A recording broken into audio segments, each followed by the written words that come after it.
Olá, eu sou a Ana e vou-vos apresentar muito sumariamente o PI, Projeto de Investigação. O Projeto de Investigação é um espaço de pesquisa e criação artística que tenho desenvolvido na Exporum desde o ano de 2003. Na altura, em 2013, estava ainda a estudar nos ensinos artísticos da Universidade de Évora e, em simultâneo, estava a ler a obra Em Busca do Tempo Perdido, de Marcel Proust.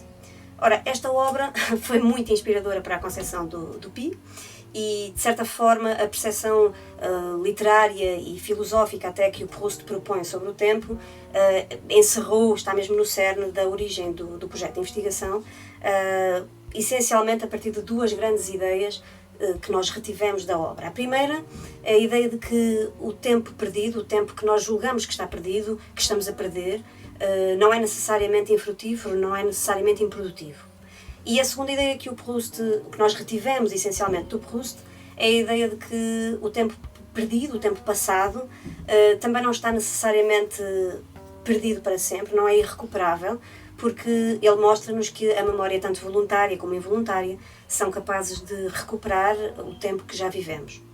Assim sendo, nessa altura, em 2013, o PI iniciou a sua viagem, uma viagem performativa, mas também uma viagem estética, assente na obra do Proust, concebendo alguns exercícios dirigidos para um grupo de atores, em que de alguma forma procurávamos conceber estratégias para tornar visível a luta humana contra o tempo. De alguma forma, colocávamos os atores em circunstâncias e colocávamos a nós próprios em confronto com essa ideia da luta contra o tempo. Lembro-me, por exemplo, de um exercício, um demorado exercício, em que um grupo de 10 atores estava em fila na boca de cena. Cada um desses atores tinha um saquinho pendurado ao pescoço, com um número indeterminado de pedras colocado lá dentro. Nem sequer os próprios atores sabiam quantas pedras tinham a cada dia. E depois havia uma espécie de um exercício de um exercício regrado e coreografado, em que cada um deles tinha que ir se despojando uma a uma dessas pedras, com regras de interdependência entre eles. E o exercício só terminava quando não houvesse mais pedras para despejar, e essas pedras iam-se acumulando na frente de cena, num monte visível de pedras para o espectador, que de alguma forma simbolizava esta passagem do tempo e que nós pretendíamos que de alguma forma remetesse para certa angústia do narrador de Proust, diante dessa passagem do tempo inevitável e do facto para ele de não existir ainda um projeto pessoal inteiramente definido.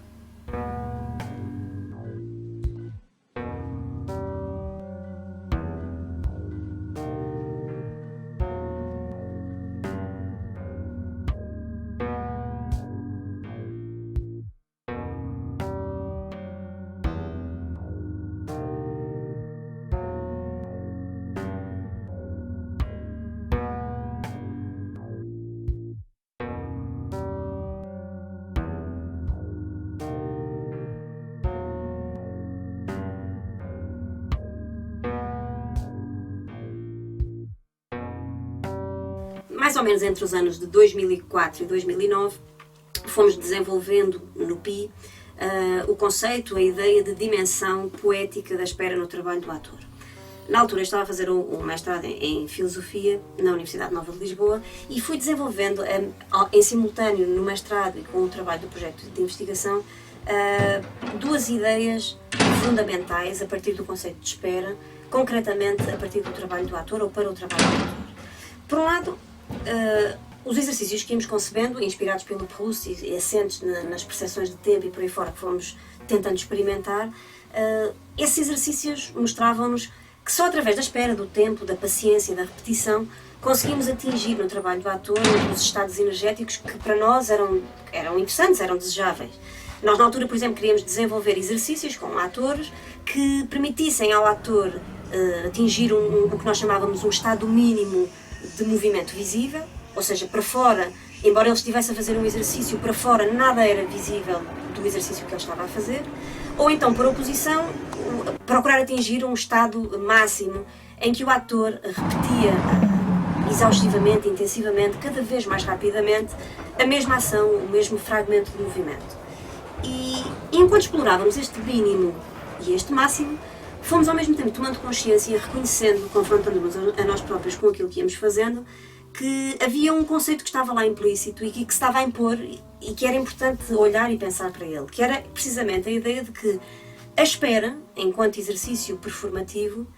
já se estava a propor a si própria como um exercício cheio de potencialidades, ou seja, nós não precisávamos de querer utilizar a espera para no trabalho do ator chegar a outros estados energéticos, porque a própria espera em si, os exercícios que propunhamos ao longo do tempo demorados em que a espera estava implicada, esses próprios exercícios eram já em si um exercício performativo e uma proposta artística. E assim sendo, nessa altura, desenvolvemos durante alguns anos o que chamei na altura os exercícios de série. Estes exercícios propunham basicamente que, escolhendo um pequeno fragmento de um movimento, esse fragmento fosse repetido cada vez mais rápido, cada vez mais intensivamente, mas ao mesmo tempo a proposta que fazíamos ao ator e as regras que íamos construindo no exercício propunham que esse movimento fosse cada vez mais simplificado, mais desgastado, ficasse dele apenas o essencial. Para que se entenda o que era uma série, por exemplo, havia um exercício que nós fazíamos em que propunhamos que a ação, o fragmento da ação, fosse calçar uma bota ou apanhar uma bota. E assim o ator tinha que calçar a bota, fazer uma pausa de 1 segundo, calçar a bota 2 vezes, fazer uma pausa de 2 segundos, calçar a bota 3 vezes, uma pausa de 3 segundos, e assim sucessivamente, até que, à medida que as repetições se iam acumulando, à 10ª vez, à 20ª vez, se iam adicionando outras regras a que o ator devia atender. E o desenvolvimento com pessoas diferentes, em contextos diferentes, deste tipo de exercícios, os exercícios de série, permitiram de alguma forma consolidar esta ideia de dimensão poética da espera, porque através desta repetição dos movimentos conseguíamos, ficava evidente que havia um certo devir da ação, havia uma promessa da ação sobre o que ia acontecer no futuro, como se olhando para o exercício soubéssemos o que vai acontecer a seguir. Seria inevitável que esta repetição continuasse a acontecer, mas ao mesmo tempo havia duas coisas, é que à medida que o tempo passava havia novas regras que se iam adicionando e que traziam algo inesperado ao que estava a ser feito, assim como ao mesmo tempo a própria passagem do tempo, o próprio desgaste da ação, a própria espera, afirmavam-se em si próprios como uma coisa essencial.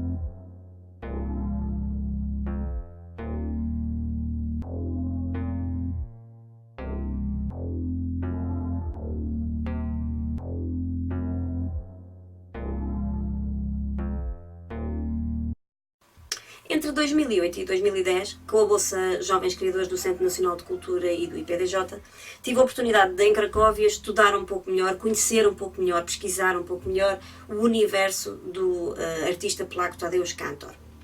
Este espaço de pesquisa e de redescoberta do Kantor marcou também muitíssimo o percurso do Pi, essencialmente porque em 3 áreas encontrávamos nas ideias e no processo criativo do Kantor uma forte influência que até então era apenas intuitiva naquilo que nós estávamos a desenvolver. No trabalho do ator,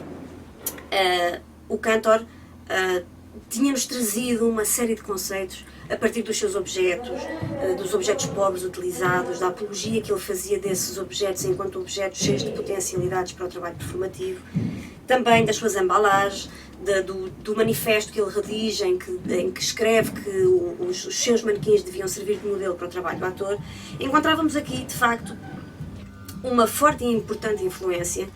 e um forte e importante cruzamento com o que estávamos a desenvolver no Pi através dos exercícios que concebíamos, procurando, em certo sentido, desgastar ou deteriorar a intencionalidade do trabalho do ator.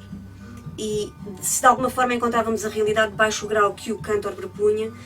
fazíamos eco destas ideias, procurando nós próprios uma realidade de grau zero para o trabalho do ator. Uma segunda ideia que o Kantor nos transmitia e que era de facto manifestamente importante no percurso do Pi, embora não tivéssemos pensado muito sobre ela até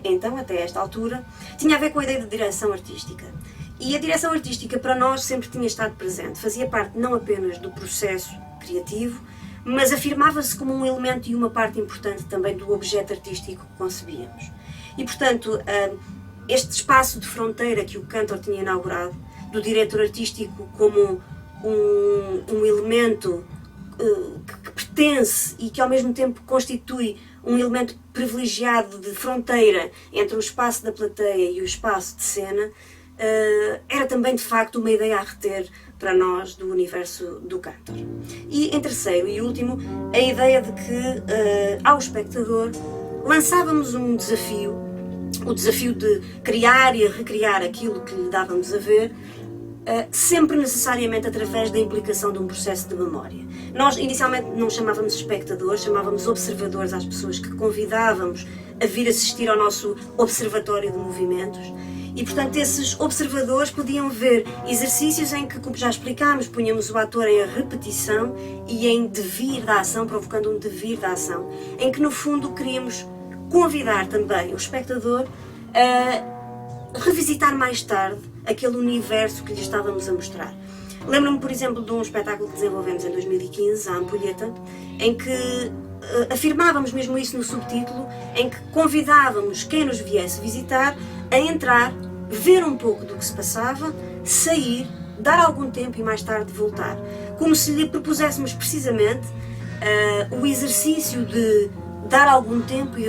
voltar para se confrontar com um jogo de diferenças e de repetições. Da mesma forma como veremos, propomos muitas vezes o revisitar cíclico de pormenores e de diversos elementos no percurso do Pi.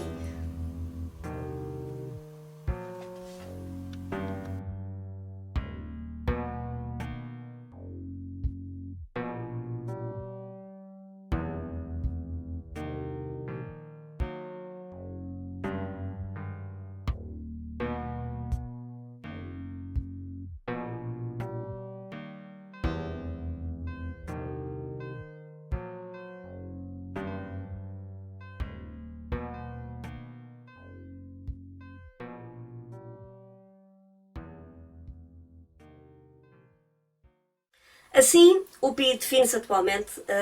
numa perspectiva e numa lógica de um Living Researching Project, ou seja, um projeto que é intencionalmente um projeto artístico para a vida, onde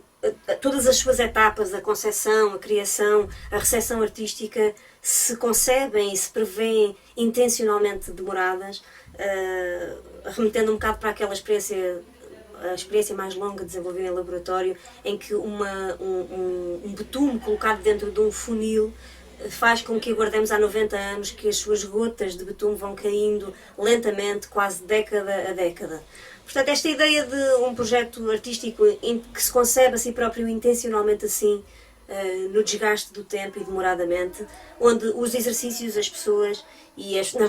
nossas próprias performances se propõem revisitar-se ciclicamente a si próprios num projeto de reconstrução artística. E num projeto de reconstrução artística que propõe ao mesmo tempo uma leitura retrospectiva e prospectiva. De certa forma, como no Proust, propomos olhar para o passado, parece que estamos a falar sobre o passado, quando na verdade estamos já a cumprir um futuro, ao cumprir o propósito do próprio projeto de investigação de desenvolver-se de uma forma demorada. E tal como na tradução do À Espera de Godot para português, esperando que este projeto, o Pi, seja um projeto que, também como no ciclo da vida, quanto mais tarde, mais arrecada.